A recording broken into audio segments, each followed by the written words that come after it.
When the world is just too much, turn it off and turn on positive, encouraging K-Love. I'm gonna praise. World off. K-Love on. K-Love is sunshine for my soul. I love K-Love.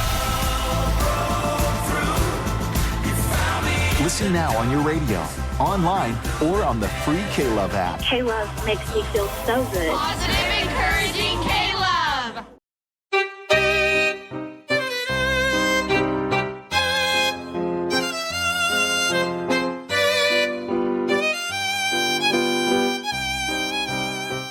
Thank you for listening to The History of the Papacy. I am your host, Steve. A great way to support the show is by becoming a patron on Patreon, and you can just go over to Patreon and search for History of the Papacy, or you can go to our website, a2zhistorypage.com, to learn more. Traditional Christianity had 4 patriarchates located in the cities of Antioch, Alexandria, Constantinople, and Rome, and each of them had a archbishop. And in the History of the Papacy Patreon, there is also this hierarchy. And in this hierarchy, you are listed on the History of the Papacy Diptychs. And the earlier you sign up, the higher you will be commemorated on the History of the Papacy Diptychs.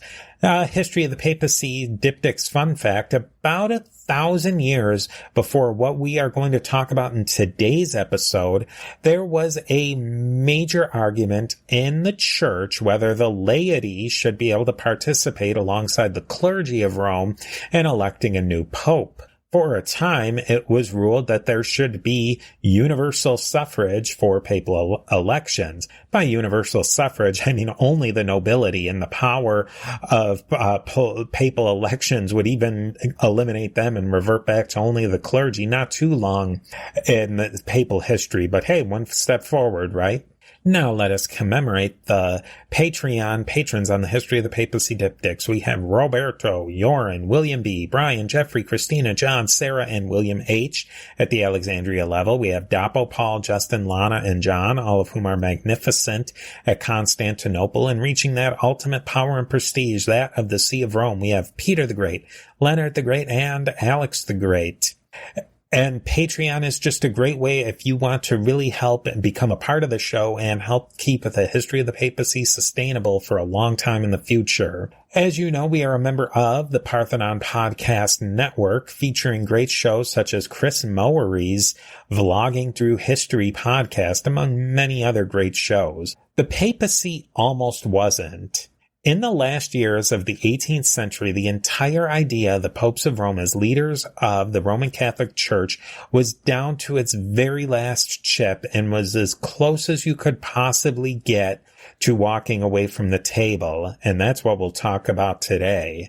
With that, here is the next piece of the mosaic of the history of the popes of Rome and Christian Church.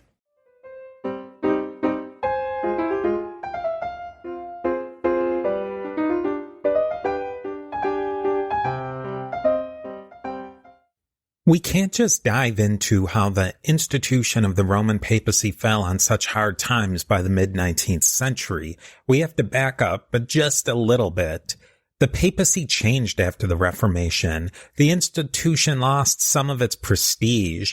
The popes lost some of the power that they had built up as princes of Europe. Obviously in the Protestant lands for sure, but also in the Catholic lands. The Catholic Church saw huge success though during this time period, spreading their message and their church throughout the entire world. Some of it was up to them, some of it was circumstance, but it did help them.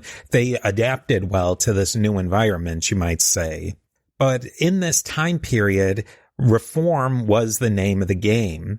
The Catholic Church reformed in many ways. This is called the Counter-Reformation.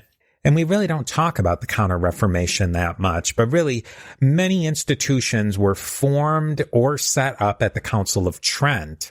This council convened over the course of 20 years between 1545 and 1563. There was a lot of what you might call house cleaning during this council, which is considered an ecumenical council of the Catholic Church, the 19th ecumenical council to be exact. The papacy of the 1600s to the 1700s was not the greatest time in papal history, but it wasn't the worst either. Some popes were good, others were bad. This era encompasses the nearly 200-year-long bearded phase of the papacy, where every pope for nearly 200 years had some sort of facial hair. See our YouTube episode on this fascinating time period in papal history. It's also one of the greatest times for art and architecture in Rome. It's the Baroque period. I also have an episode on that if you want to go back and listen. Some people call it Baroque. I don't know. I lean Baroque, but you go with what you prefer. The papacy's secular control over the papal states was fairly strong, and the leadership the popes provided was not terrible. Everything, though, comes to a screeching halt with the Enlightenment, but even more so with the French Revolution. The French Revolution was an absolute unmitigated nightmare for the papacy. The Enlightenment and the French Revolution could have easily ended the institution of the papacy and even completely altered our modern idea of the Catholic Church. The French Church and the Catholic Church in France had always had certain rights and privileges. These rights were forged over the course of centuries, but really crystallized around the idea of Gallicanism. Gallicanism, in short, was that the French civil authorities, be it the monarch or other leaders, had a significant say in the affairs of the Catholic Church in France, and almost at some point somewhat approximating the power that of the Pope.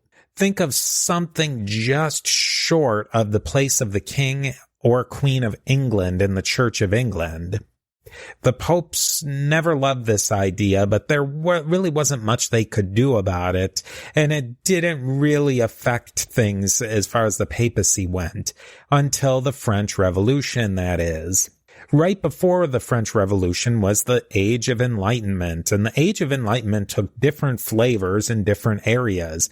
England, Scotland, the continent. There was rationalism, the respect for religious freedom, liberty, progress, science, scientific observation. We have the rise of many modern concepts like economics, both capitalism and socialism, and really a discussion about how does commerce and national economics really work. We have all these newfangled ideas are just swirling around. The American Revolution was an enlightened revolution in many ways. Many of the leaders of the American Revolution were highly invested in Enlightenment ideals. The American Revolution was a violent affair. It was a war, after all. But it took a different character for a whole host of reasons than upcoming revolutions. And this is due to some of the particularities of the culture in the Americas. The ideas of religious freedoms were really promoted, and that's the idea of the separation of church and state. Churches were not supposed to be supported by the central governments. That caused a lot of problems. Central governments would not administer or play a role directly in church affairs, at least by the American ideal. Governments wouldn't establish an official church in the United States. Established churches were common all over Europe. One primary church in a land that enjoyed state sponsorship. Still, many had religious freedoms of a sort, but even people not of the main religion of the established religion group, they would still have to support the established religion through their taxes. And that caused a lot of people a lot of consternation. Now, this French Revolution would go in a completely different direction than the American Revolution. I'm going to give you the French Revolution in short, even though it's ridiculously complicated and there's all different places you can learn more about the French Revolution. Books, podcasts, audiobooks, you name it. The French Revolution started in 1789 and it lasted nearly 10 years. It changed every aspect of life in France. The monarchy and the aristocracy were attacked, and many people were killed. This revolution attempted to reform or revolutionize government, religion, culture, all the way down to changing the names of the month. This is where we get the metric system from. They wanted to change how people measured things, a total different change in the way people, all the way down to the most common person, viewed the entire world. I won't get into all the ins and outs of the French Revolution. That's a whole different show, a whole different book, a whole different YouTube series, you name it. And even if you don't know all the details, you know this was a major time period and a major transformational age. Steve here with a quick word from our sponsors. When the world is just too much, turn it off and turn on positive, encouraging K-Love. I'm gonna praise. World I off. praise the mighty K-Love on. K-Love is sunshine for my soul. I love K-Love. Listen now on your radio, online, or on the free K-Love app. K-Love makes me feel so good. Positive, encouraging K-Love. Hi, everyone. If you've been injured in an accident that was not your fault, listen up. We have legal professionals standing by to answer your questions for free. Call now and find out if you have a case and how much it's potentially worth. Call 800-910-7500. I'm here with spokesman John Wolf. So, John, tell everyone listening who should call right now. Well, Maria, first off, thank you for having me here. It's always nice to answer the listeners' questions. Now, as far as who should call in, anyone who's been injured in an accident and think you deserve compensation, give us a call right now. 800-910-7500. You'll find out if you have a case and how much it's potentially worth. Thanks, John. You heard it, folks. Take advantage of this opportunity and call now. 800-910-7500.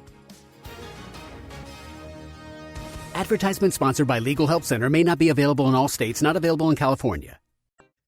The French Republic that took over from the French monarchy, they didn't love religion, and many of the leaders hated religion. The French revolutionary government really embraced this idea of Gallicanism, though. Priests were forced to take a loyalty oath to the French government, which was often in conflict with the oaths that they took to the Catholic Church and to the Pope. Many priests refused these oaths to the government and were severely punished for it. Priests had to be paid and financed directly through the French state, not through tithes and donations to the church. This had the effect of further separating the clergy from their traditional support mechanisms and the papacy. The French episcopacy was reformed and reorganized as well. One of the major parts of the French Revolution was the spread of French revolutionary ideas all around Europe and especially into Italy. This was done militarily in many cases. The French military campaigns into Italy were led by someone you may have heard of, Napoleon Bonaparte. Napoleon was a Corsican general, and Corsica is really interesting because even though Corsica had become a part of the French crown and then the revolutionary French nation, it was very much removed from what you might consider quote unquote French. The Corsican language and the Corsican culture was much more Italian. So we see that somebody like Napoleon Bonaparte kind of has his feet in both an Italian ideal and a French ideal, which will become quite interesting.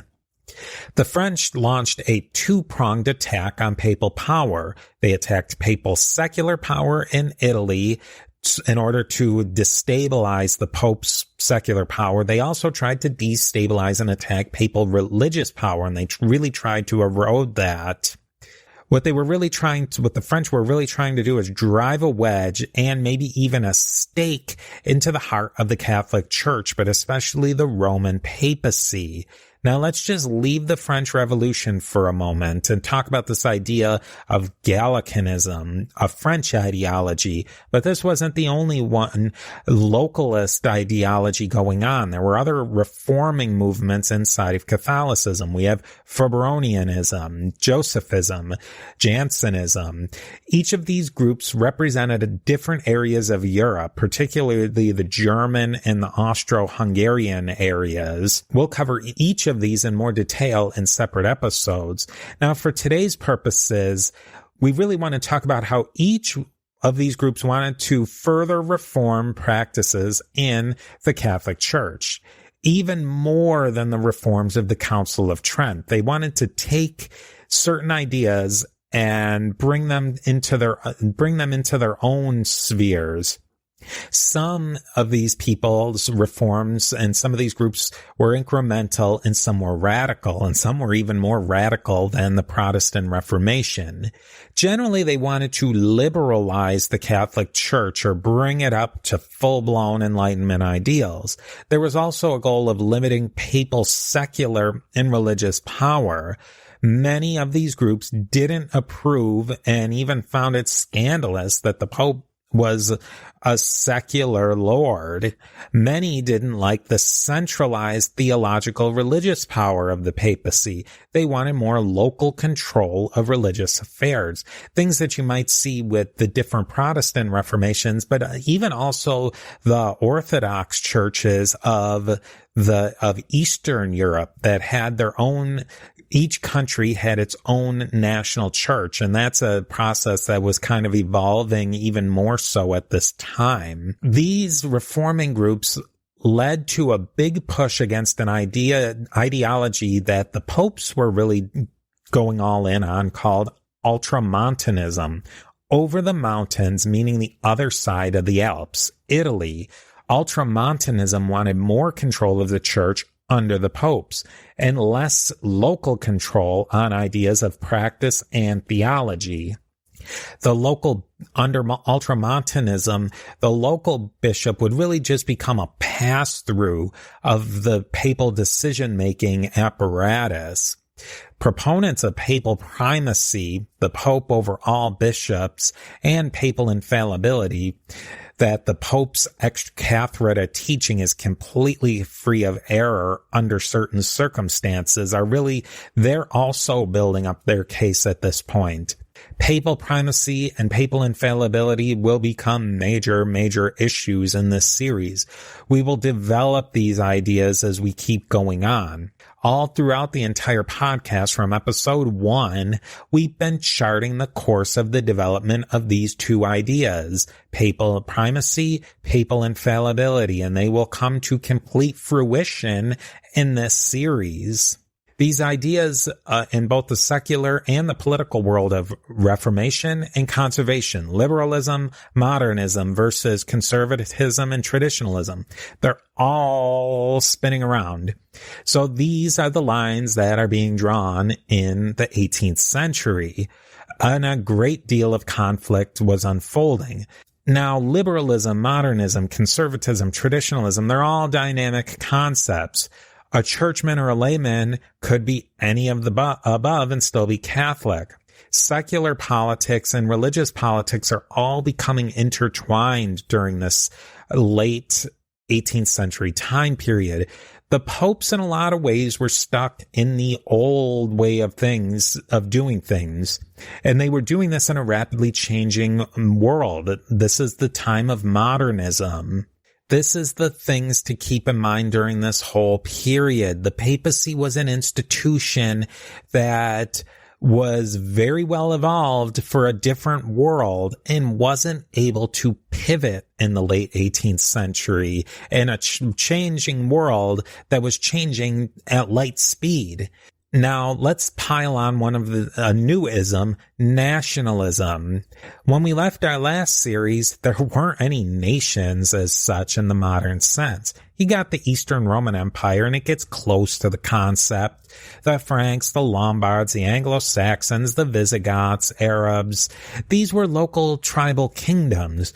They might control other people or tribes, but they were not organized as a nation. During this early time period that we left, there was a bigger organizing philosophy of society, and that was belonging to Christendom, to being a Christian. And then we'll see in the House of Islam will come up, and those were the guiding principles. It really wasn't the nation that you lived in, or even maybe down to the locality that defined your identity. It was your religion and your locality. Now, the popes were the titular head of Western Christianity. Maybe not the actual leader of the West, but they held a ton of moral authority. Getting back to the 18th century, we actually have nations. We have France, the burgeoning Germany, all these tiny little principalities that kind of were their own nations. We have the Austro-Hungarian Empire. We have Spain. We have Portugal. We have Great Britain. All of these wanted to further their own national interests. The power and prestige of their nation was paramount to them. The papacy had different goals that were at odds with all of these ideas. The papacy always wanted to protect the papal states. They also wanted to protect the religious influence that they had over all Catholics around the world and in Europe. The papacy was a transnational organization.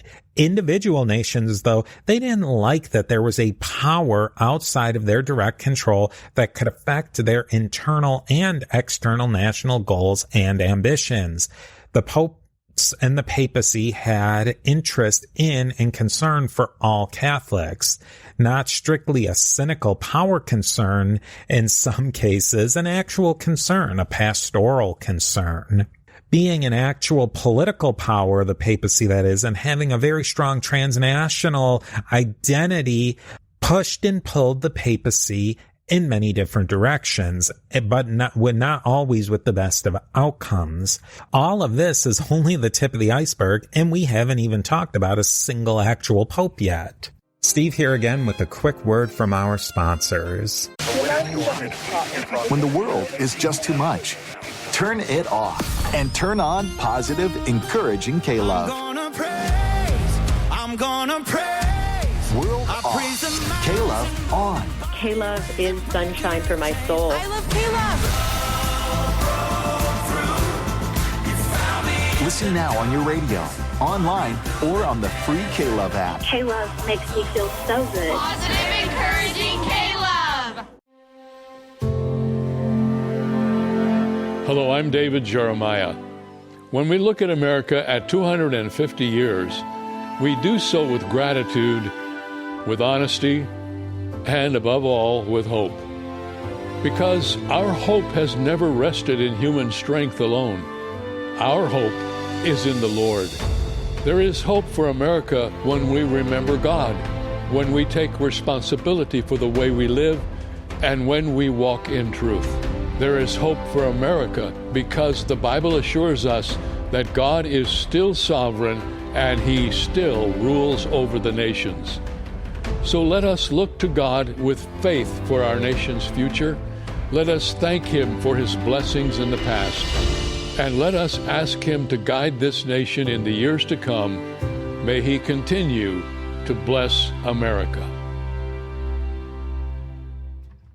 We talked about France, the German states, the Austro-Hungarian Empire, and even the United States, but we forgot all about Italy. Don't worry, I have not forgotten about Italy. Italy was not Italy in the 1700s and the early 1800s. In fact, the Italian peninsula hadn't been more or less under one polity, arguably, since the Byzantines controlled a big chunk of it over 1,000 years before. Italy was a patchwork of kingdoms, duchies, and principalities. Let's take a look at what was going on in Italy, and we'll start in southern Italy because it's the easiest to explain. This is where the kingdom of Naples was. This encompassed pretty much the southern half under the papal states of the Boot and then Sicily. It was a swirling mess of French, Spanish, and Holy Roman Empire politics going back hundreds of years. It was ruled by a king related to the French royal family, so this kingdom had no love for the French Revolution. Then let's just skip over the Papal States and talk about Northern Italy. Northern Italy was made up of several smaller duchies, counties, and republics. There's the kingdom of Sardinia, Savoy, which started to make a name for themselves. The Austro-Hungarian Empire had a ton of influence all over northern Italy, even controlling certain key points. And then smack dab in the middle of that is the Papal State. The Pope was the prince or the king of the Papal State. The size of the Papal State and the areas under control of the Papal States expanded and contracted over the ages. But for the most part, it connected the Adriatic and the Tyrrhenian seas. At some points, it extended as far north as almost to Venice. And it's really, when you look at it, it's not an insignificant amount of land, much bigger than most of the, if not all of the northern Italian principalities, but not quite as big as the southern Italy kingdom of Naples. This was the king's land. He was the king and the absolute monarch. These popes jealously guarded the prerogatives to this land, and they were always trying to solidify it and expand it. Papal claims to these lands went back into the deep, deep past. Some claims go back to forgeries that were written in the times of late antiquity, early Middle Ages. Think of the donation of Constantine, and they go back even further than that in some cases. In reality, though, the land the Byzantines held in Italy slowly devolved to the Pope's power as Byzantine control failed and faded. The Byzantines contracted and the popes were able to expand into that. Charlemagne gave rights to certain lands to the pope and to the church as well. This is the ironic part, and I'm giving away part of the plot right here. What a Frankish emperor gave in the 700s would be taken away by the French emperor in the 1700s. And as I keep saying, this should have been, and very well could have been, the end of the Papal States. In a way, the Papal States and the idea of the Papal States was really broken at this time. The states really were Humpty Dumpty that got patched together, but they could not hold. They were on life support, and really, and their years were numbered after this. But let's switch gears to what this really means for our episode today, at least. We're going to take a look at a story of two popes and the beginning of big changes for the papacy and the church. Let's talk about Clement XIV, who was pope from 1769 to 1774. A few dominoes just getting flicked over during his papacy that really lead to some significant damage to the papacy. The papacy was getting squeezed on all sides. The absolute monarchs wanted to control the church. The enlightened monarch wanted control of the church and religious freedom. The papacy was against both of these propositions.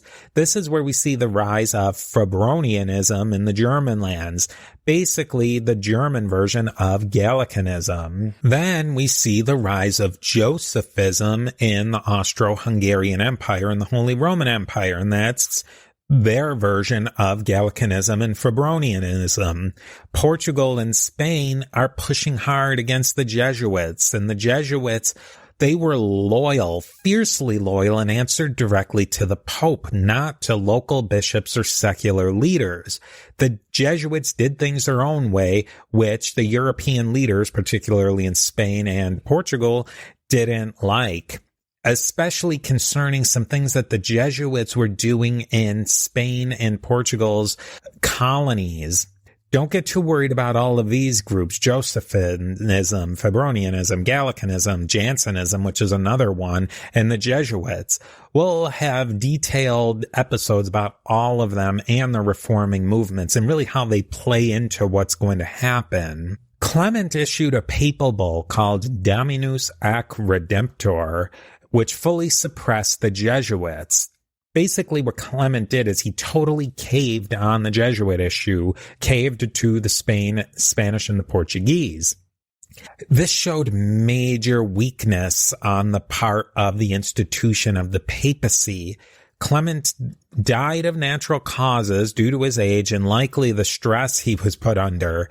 Some claimed he was poisoned by the Jesuits as kind of payback, but doctors even at that time said it wasn't true, and it doesn't seem to be true, but it's a nice conspiracy anyways. And this will set the stage for all these Jesuits being turned into Dan Brown-esque megavillains in many corners of the culture. Now, that's not to say that the Jesuits were angels in many ways, but they aren't the devils that they're often portrayed as either. History's gray and all that good stuff. In the end, Clement probably did everything he could do to try and shore up papal power, but there really wasn't much he could do. Clement died on September 22nd, 1774, and the next pope wasn't elected until mid-February 1775. This whole period's famous for really long papal conclaves, from several weeks to several months. Modern conclaves are usually measured in days, sometimes even hours. In the 18th century, conclaves were so long because several European countries could veto papal candidates that they thought would go against their national agendas. This canceled out a lot of high-quality people and dragged out the process, and it wasn't a good look. Finally, there was a new pope, and that's Giangelo Braschi, Pope Pius VI. He reigned from 1775 to 1799. The longest papal reign up to that point, and the fourth longest of all time. Remember that name. Most times we don't care about a pope's birth name, but Pius VI's name will come back up. Pope Pius VI was handsome, and he knew it. He really cared about such things. He was a massive builder, not a bodybuilder, builder of churches. He spent big on art. He spent on palazzos and even public works projects in the papal state. Also, he wasn't against a little nepotism for his nephews. Pius VI was a real throwback to an earlier time in the papacy. He kind of reminds you of a Renaissance pope. The American Revolution happened during his reign. Not a big deal directly for him, but some interesting what-ifs come out, such as a what-if of Quebec joining the 13 British colonies, traditional British colonies.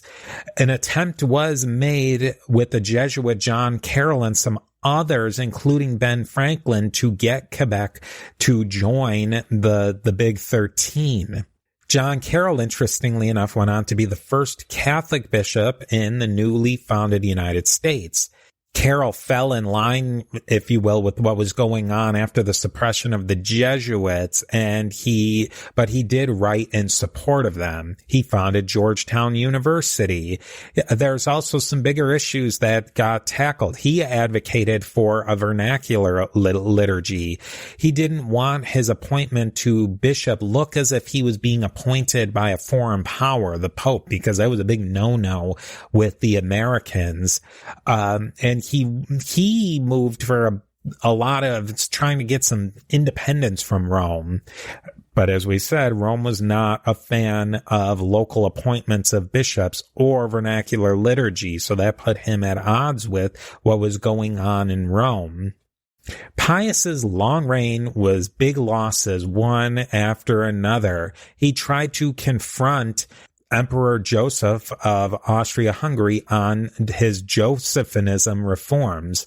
He was received politely, Pius, but gained absolutely no concessions from Joseph. In 1786, Pius wanted to set up a embassy or a diplomatic representative in Germany.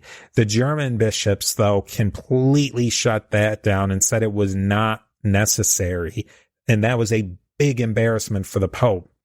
Closer to home, we have the 1786 Synod of Tuscany.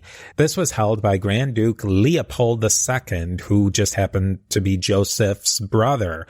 Fun fact, Marie Antoinette was their sister.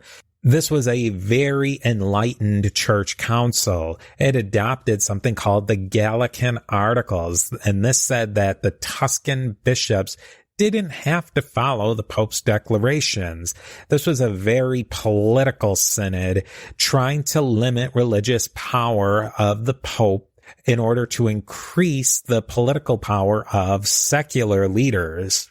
Events went from bad to worse for Pius, though. The French Revolution. Pius denounced the French civil constitution because of the provisions for requiring clergy to swear the oath to the civil government. The French sent Napoleon to attack the Papal States when the Pope wouldn't dial back his condemnations. Now, obviously, Napoleon mopped the floor with the Papal armies. Napoleon required huge payments from the papacy, and the papacy paid in the terms of art, manuscripts, and land. In 1798, a French general was killed during rioting in Rome, and that was all the raison d'etre that the French needed to wreck the Pope and the papacy. After they had done that, something called the Roman Republic was declared. Pius VI was removed as secular leader of the Papal State. At this point, Pius was very sick. He was dragged all around Italy as a prisoner.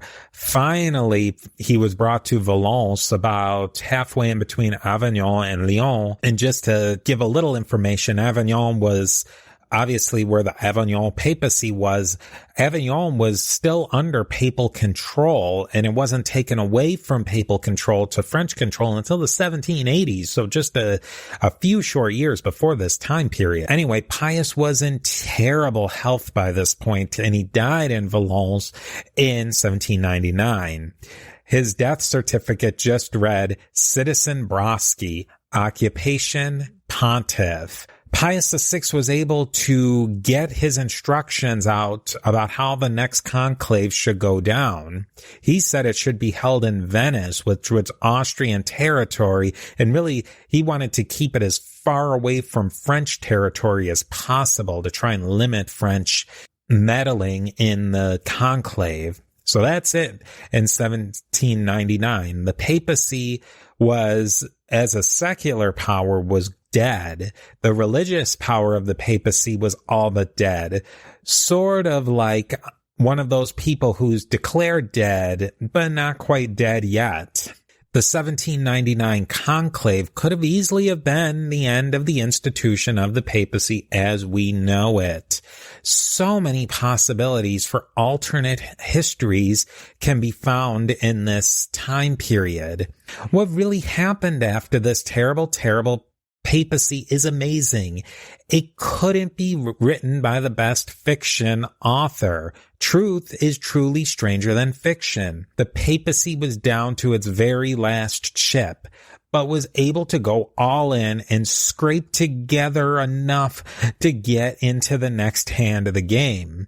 Let's see if this is just a temporary reprieve, or if the papacy can really get back into the game. And we will get into that very soon.